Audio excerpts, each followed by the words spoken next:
মুমিন নারীরা মুজাহিদেরা কোনোদিনও উদ্বাস্তু শিবিরে যায় নাই, তারা জীবন দিয়েছে, ইজ্জত দেয় নাই। তারা শত্রুর বুকে আক্রমণ করে তারা আল্লাহর দ্বীন প্রতিষ্ঠা করে আল্লাহর কাছ থেকে সর্বোচ্চ সম্মান কুড়িয়ে নিয়েছে। আল্লাহর দেওয়া জীবন বিধান যদি প্রতিষ্ঠা করতে না পারেন, আপনাদের দেশ রক্ষা করতে পারবেন না, আপনাদের নারীদেরকে রক্ষা করতে পারবেন না, আপনাদের পুরুষদেরকে রক্ষা করতে পারবেন না। এই দেশ ধ্বংসের মুখে চলে যাবে। রাসূল পাক সাল্লাল্লাহু আলাইহি সাল্লামের নারীরা 5 ওয়াক্ত মসজিদে যে নামাজ পড়তো, তারা রাসূলের সামনে বসে আলোচনা শুনতো, তারা সমস্ত সামাজিক কর্মকাণ্ডে তারা অংশগ্রহণ করত। শুধু তাই নয়, তারা অস্ত্র হাতে নিয়ে রণাঙ্গনে আজরাইলের রূপে আবির্ভূত হতো শত্রুদের বিরুদ্ধে। আউযু বিল্লাহি মিনাশ শাইতানির রাজিম, বিসমিল্লাহির রহমানির রহিম। হিজবুত তৌহিদ আন্দোলনের পক্ষ থেকে আপনাদের প্রতি প্রাণঢালা শুভেচ্ছা, সালাম, মুবারকবাদ। সালামু আলাইকুম। আপনারা এমন এক আন্দোলনে এসেছেন, হিজবুত তৌহিদ আন্দোলনের আলোচনা শোনার জন্য, যে আন্দোলন আজকে মানব জাতিকে এ কথাই বলছে যে তোমরা আল্লাহর দ্বীনকে ত্যাগ করেছো, তোমরা সঠিক পথ থেকে সরে গেছো, তোমরা হেদায়েতে নেই। সেই হেদায়েতে পরিচালিত করার জন্য যে আন্দোলন গত 30 বছর ধরে বাংলাদেশের মানুষকে ঐক্যবদ্ধ করার জন্য কাজ করে যাচ্ছে। আমরা 200 কোটি মুসলমান আল্লাহকে বিশ্বাস করি, রসুলকে বিশ্বাস করি, কোরআনকে বুকে আগলে ধরে রেখে সমস্ত আমল করছি, কিন্তু আজকে আমাদের ঈমান নেই, আমরা ঈমান থেকে সরে গেছি। যে আরব জাতি, যাদের কোনো শিক্ষা ছিল না, যাদের হাতে কোনো সম্পদ ছিল না, তারা কিভাবে আল্লাহর এই দ্বীন প্রতিষ্ঠা করার জন্য তারা রসুলের ডাকে ঐক্যবদ্ধ হয়ে তখনকার আরবে দ্বীন প্রতিষ্ঠা করে আরবকে একটা শান্তিময় জীবন ব্যবস্থা উপহার দিয়ে সেখানে সবার জন্য নিরাপত্তা নিশ্চিত করেছিল। আজকে সেই দিকে আমরা যদি তাকাই, আজকে মুসলমানদের দুরবস্থার কোনো শেষ নাই। পুরো পৃথিবীতে আজকে প্রত্যেকটা মুসলমান দেশ মার খাচ্ছে। লাখে লাখে নারীরা আজকে উদ্বাস্তু শিবিরে তাদেরকে নিয়ে যাচ্ছে। ঘর নেই, তাদের বাড়ি নেই। কিন্তু মুসলমানদের তো এই অবস্থা হওয়ার কথা ছিল না। মুসলমানদের তো উদ্বাস্তু শিবিরে যাওয়ার কথা ছিল না। মুসলমান নারীদেরকে তো লাখে লাখে উদ্বাস্তু শিবিরে যে ত্রাণের অপেক্ষা করার কথা ছিল না। আমরা দেখেছি ফিলিস্তিনে 1 বছরের মধ্যে 80,000 মুসলমানদেরকে খুন করা হয়েছে, হত্যা করা হয়েছে, তার অর্ধেকই হচ্ছে নারী। বাংলাদেশও কিন্তু একটা হুমকির মুখে। গত 52 বছরে বাংলাদেশের সংবিধানকে 17 বার সংস্কার করা হয়েছে। গত সরকারের পতনের পরে অন্তর্বর্তীকালীন সরকারের উপদেষ্টা তিনি বলছেন আবারও ওনারা সংবিধানকে সংস্কার করবেন। আমরা বলেছি এই সংস্কার করে আর লাভ হবে না। আপনারা যতই সংস্কার করেন, আল্লাহর দেওয়া জীবন বিধান যদি প্রতিষ্ঠা করতে না পারেন, আপনাদের দেশ রক্ষা করতে পারবেন না, আপনাদের নারীদেরকে রক্ষা করতে পারবেন না, আপনাদের পুরুষদেরকে রক্ষা করতে পারবেন না। এই দেশ ধ্বংসের মুখে চলে যাবে। আমরা বলেছি আল্লাহর দেওয়া জীবন বিধান প্রতিষ্ঠা করতে হবে, কিন্তু আল্লাহর দেওয়া জীবন বিধান কিভাবে প্রতিষ্ঠা করবে মানুষ? আজকে মানুষ তো দিক বিদিক দৌড়াচ্ছে। যারা রাজনীতি করছেন ধর্ম নিয়ে, তারা দিচ্ছেন এক রকমের ব্যাখ্যা। যারা মসজিদ মাদ্রাসায় বসে ইসলাম শিক্ষা দিচ্ছেন, তাদের কাছে ইসলামের আরেক ধরনের ব্যাখ্যা আমরা পাই। যারা উগ্রবাদী, তারা ইসলামকে মানুষের সামনে আরেকভাবে উপস্থাপন করছে। যারা সাধারণ মানুষ, তারা মনে করছে ইসলাম যদি কায়েম হয়ে যায় তাহলে নারীদের তো ভয়াবহ অবস্থা হবে, নারীদের তো কোনো জায়গা থাকবে না, নারীদের অধিকার থাকবে না, তারা সংসার সমাজ সব জায়গা থেকে তারা বিতাড়িত হয়ে যাবে যদি তা এমন হয়। আমরা বলেছি না, যদি আপনারা আল্লাহর দেওয়া সেই ইসলাম, যেই ইসলাম রাসূল পাক সাল্লাল্লাহু আলাইহি সাল্লাম একটা উম্মাহ গঠন করে, তিনি অক্লান্ত পরিশ্রম করে নিজের শরীরে রক্ত ঝরিয়ে তাকে শহীদ করে মাথায় আঘাত নিয়ে যে ইসলামটা তিনি প্রতিষ্ঠা করেছিলেন জাজিরাতুল আরবে, সেই ইসলামটা যদি আমরা আবারও পুনরায় প্রতিষ্ঠা করি, মানুষ তাদের অধিকার ফিরে পাবে। আমরা কোরআনের বাইরে, ইতিহাসের বাইরে, রসুলের জীবনের বাইরে আমরা কোনো কথা বলি না। আমাদের মহামান্য ইমামুজ্জামান কোরআন থেকে, রসুলের জীবনী থেকে দেখিয়ে দিয়েছেন নারীরা কিভাবে রসুলের সেই দ্বীন প্রতিষ্ঠা করার কাজে, প্রত্যেকটা কাজে তারা সামিল হয়েছেন। যখন ইসলাম প্রতিষ্ঠিত হয়েছিল, নারীদের অধিকারও প্রতিষ্ঠিত হয়েছিল। নারীরা সমাজে কথা বলেছে, সমাজে ভূমিকা রেখেছে, তারা মসজিদে গিয়েছে, নামাজ পড়েছে, তারা জুম্মায় গিয়েছে, তারা হজের ময়দানে গিয়েছে, অর্থাৎ সর্ব অঙ্গনে তারা তাদের অধিকার প্রতিষ্ঠা করতে পেরেছিল। তাদের ধর্মীয় অধিকার, তাদের কথা বলার অধিকার, তাদের জীবন যাপনের অধিকার তারা পেয়েছিল। ইসলাম নারীদেরকে তাদের পূর্ণ অধিকার, সম্মান, স্বাধীনতা দিয়েছিল। আমরা দেখেছি, আপনারা নিশ্চয়ই জানেন যে ইসলামে নারীরা যখন সংসার থেকে অর্থাৎ বাবার কাছ থেকে তারা সম্পত্তি পায়, তারা সন্তানের কাছ থেকে পায়, স্বামীর সম্পদের অধিকার তাদের আছে। বিয়ের মাধ্যমে তারা যে দেনমোহর সম্পন্ন করার যে বিধান দিয়েছেন, সেই মোহরানাও তারা পায়। প্রত্যেকটা অঙ্গনে কিন্তু নারীদেরকে আল্লাহ রসুল প্রতিষ্ঠা করেছিলেন, তাদের অধিকার দিয়েছিলেন, তাদেরকে স্পেস দিয়েছিলেন। আজকে আমরা যদি আবারও রসুল পাক সাল্লাল্লাহু আলাইহি সাল্লামের সেই আদর্শটা পুনরায় প্রতিষ্ঠা করতে পারি, নারীরা পূর্ণরূপে তাদের অধিকার ফিরে পাবে ইনশাআল্লাহ। কারণ এটা প্রতিষ্ঠিত, এটা প্রমাণিত। আমরা দেখেছি ফিলিস্তিনে আজকে নারীদের উপরে যে অত্যাচার চলছে, ফিলিস্তিনে, সিরিয়াতে যেভাবে নারীদেরকে ধর্ষণ করা হলো, বেইজ্জত করা হলো, মায়ানমারে ঘরের পাশে যে নারীদেরকে ধর্ষণ করা হলো, তাদেরকে ঘর বাড়ি থেকে, তাদেরকে ভিটা থেকে উদ্বাস্তু শিবিরে পাঠিয়ে দেওয়া হলো। কেউ এসে মুসলমানদের পাশে দাঁড়ায় নাই এই নারীদের অধিকারের জন্য, তাদের সম্মান রক্ষার জন্য। কোনো জাতিসংঘ কেন, কোনো সংঘই তাদের পক্ষ হয়ে, মুসলমানদের পক্ষ হয়ে কথা বলে নাই। আমাদের প্রশ্ন হচ্ছে, এই প্রশ্ন আমাদের সবার মনে আসা উচিত যে যেই মুসলমান পৃথিবীতে সম্মানিত ছিল, যেই মুসলমানরা অর্ধেক পৃথিবীতে আল্লাহর দেওয়া জীবন বিধান প্রতিষ্ঠা করে তারা শাসকের পর্যায়ে ছিল, আজকে তাদের এই দুরবস্থা কেন? কেন আজকে মুসলমানরা এই গ্লানি হচ্ছে তাদের উপরে, তাদের অধিকার হরণ হচ্ছে? কেন তাদেরকে ভিটা বাড়ি থেকে উচ্ছেদ করা হচ্ছে?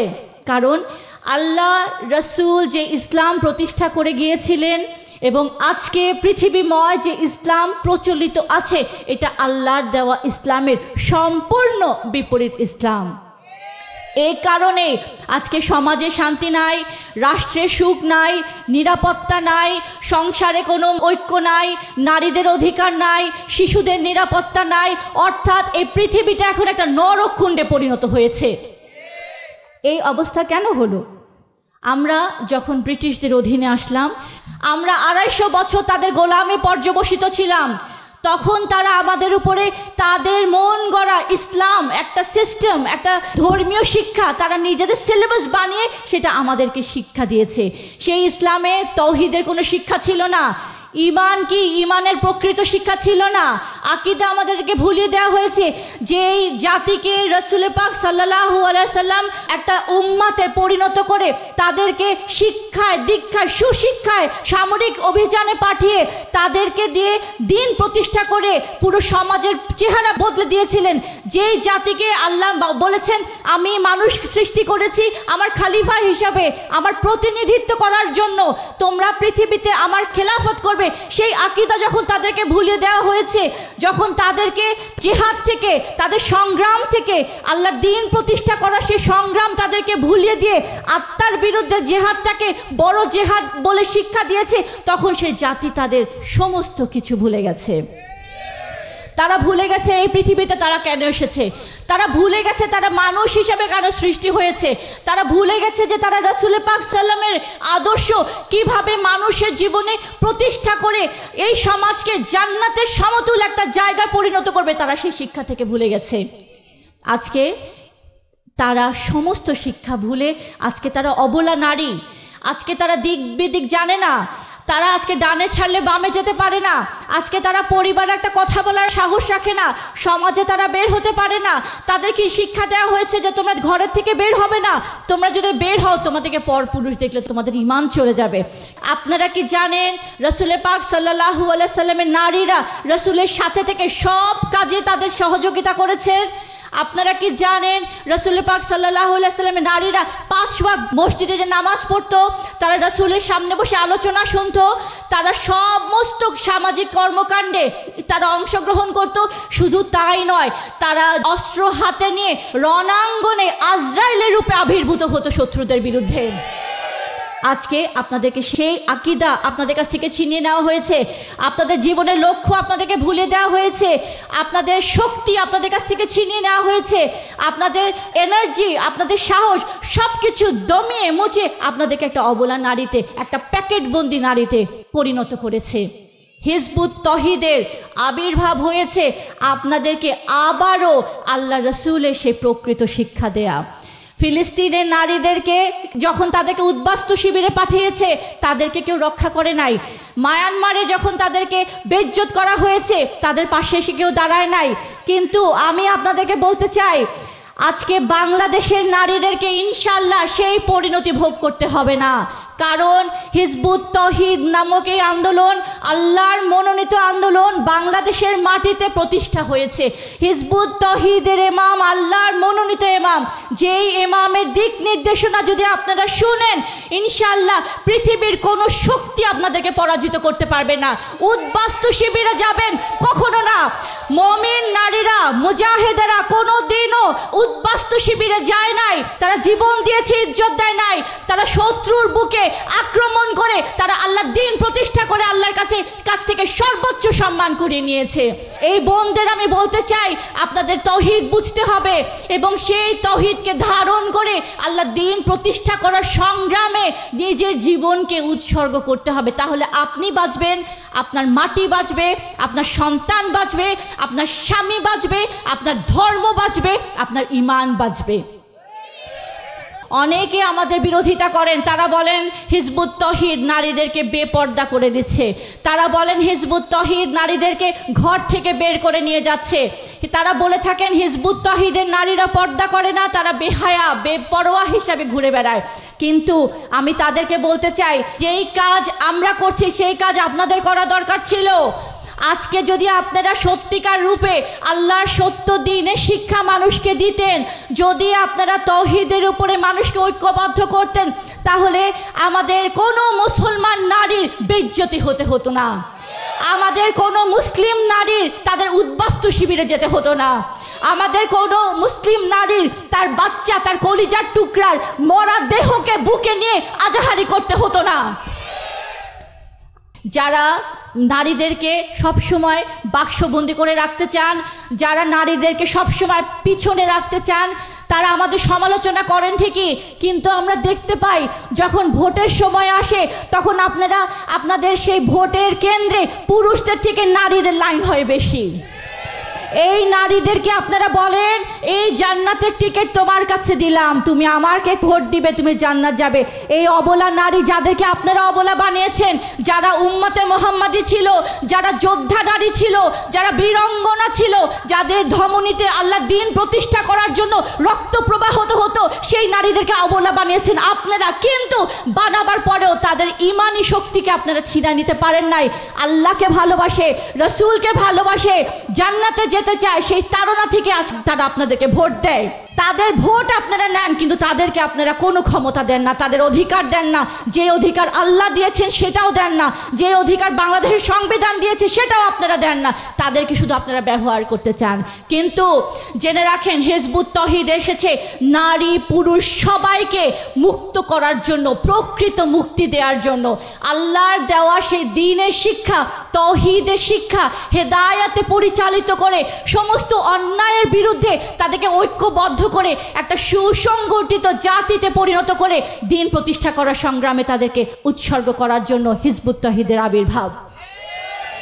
কাজেই আমি আমার বোনদেরকে বলতে চাই, আপনারা কখনো নিজেদেরকে ছোট মনে করবেন না। আপনি আল্লাহর খলিফা, পুরুষরা যেভাবে আল্লাহর খলিফা, আপনিও আল্লাহর খলিফা, আপনিও রসুলের উম্মত, আপনিও উম্মতে মুহাম্মাদি। যেই কাজ রসুল আপনার নারী পুরুষ সবার উপরে দিয়ে গেছেন, যেই খেলাফতের দায়িত্ব নারী পুরুষ সবার উপরে আল্লাহ অর্পিত করেছেন, সেই দায়িত্ব থেকে আপনি নিজেকে বাঁচাতে পারবেন না। আপনার কাছে এটা বুঝতে হবে যে আমি আল্লাহর খলিফা, আল্লাহর দ্বীন প্রতিষ্ঠা করাই হচ্ছে আমার জীবনের মুখ্য ইবাদত। সেই ইবাদত করার জন্য আমি আমার জীবন, সম্পদ, স্বামী, সন্তান সব কিছু কোরবান করার জন্য রাজি আছি। আপনারা হয়তো ভাবতে পারেন যে আমি যদি বাইরে যাই, আমাকে কেউ দেখলে আমার গুনাহ হবে কি না। না, পাপ আর পুণ্যের মানদণ্ড কি? আপনি যখন খারাপ কাজ করবেন, আপনি যখন মিথ্যা বলবেন, আপনি যখন আল্লাহর হুকুমের পরিপন্থী কোনো কাজ করবেন, সেটা হবে পাপ। আপনি যখন আল্লাহর দ্বীন প্রচার করার জন্য, আল্লাহর দ্বীন প্রতিষ্ঠা করার জন্য নিজের জীবন সম্পদ উৎসর্গ করে মানব জাতিকে রক্ষা করার জন্য যখন সংগ্রামে নামবেন, সেটা আপনার ইবাদত হবে, সেটা আপনার জেহাদ হবে, সেটা আপনার আমল হবে। এবং জেহাদ হচ্ছে একটা পবিত্র আমল, যে আমলের ব্যাপারে আল্লাহ শত শতবার পবিত্র কোরআনে বলেছেন। আজকে আপনাদের কাছে সেই শিক্ষা নাই, আপনাদের সেই শিক্ষা আপনাদেরকে ছিনিয়ে নিয়ে আপনাদেরকে একেবারে অন্তর্মুখী একটা শিক্ষা দিয়ে ঘরের চার দেয়ালে আটকে রেখেছে। আমি হিজবুত তৌহিদের নারী বিভাগের পক্ষ থেকে বলতে চাই, হে বোনেরা, আপনারা জেগে উঠুন আপনাদের আসল পরিচয় নিয়ে, আপনারা জেগে উঠুন সমস্ত অন্যায়ের বিরুদ্ধে, আপনারা জেগে উঠুন আল্লাহর দ্বীন প্রতিষ্ঠা করার সংগ্রামে নিজেকে উৎসর্গ করার জন্য, আপনারা জেগে উঠুন আপনাদের অধিকারকে আবার ফিরে পাওয়ার জন্য। প্রকৃত রূপে নারীদের অধিকার দিতে পারে একমাত্র হিজবুত তৌহিদ, নারীদের অধিকার সুরক্ষিত রাখতে পারে একমাত্র হিজবুত তৌহিদ। নারী পুরুষ সকলকে তাদের জীবনের এই পৃথিবীতে আগমনের উদ্দেশ্য লক্ষ্য চিনিয়ে দিতে পারে হিজবুত তৌহিদ। আল্লাহর দ্বীন প্রতিষ্ঠা করার জন্য উজ্জীবিত করে সংগ্রামে নিজেদের জীবন সম্পদ উৎসর্গ করার অনুপ্রেরণা, সাহস, শক্তি সব যোগাতে পারে হিজবুত তৌহিদ। ফিলিস্তিন, মায়ানমার, সিরিয়া, ইরাক সব দেশে নারীদের উদ্বাস্তু শিবিরে যেতে হয়েছে, কিন্তু ইনশাআল্লাহ বাংলাদেশে আমরা এটা হতে দিব না, বাংলাদেশে এটা হবে না, কারণ এই বাংলাদেশে হিজবুত তৌহিদ আছে। আল্লাহর মনোনীত ইমামের দিক নির্দেশনা হুকুম অনুযায়ী নিজেদের জীবনকে কোরবান করবে, উৎসর্গ করবে, তাদের জন্য আল্লাহ আছেন, তাদের ওয়ালি হচ্ছেন আল্লাহ, তাদেরকে বিজয় দিবেন আল্লাহ, তাদেরকে সম্মান দিবেন আল্লাহ, তাদের হাতে সমস্ত অধিকার তুলে দিবেন ইনশাল্লাহ।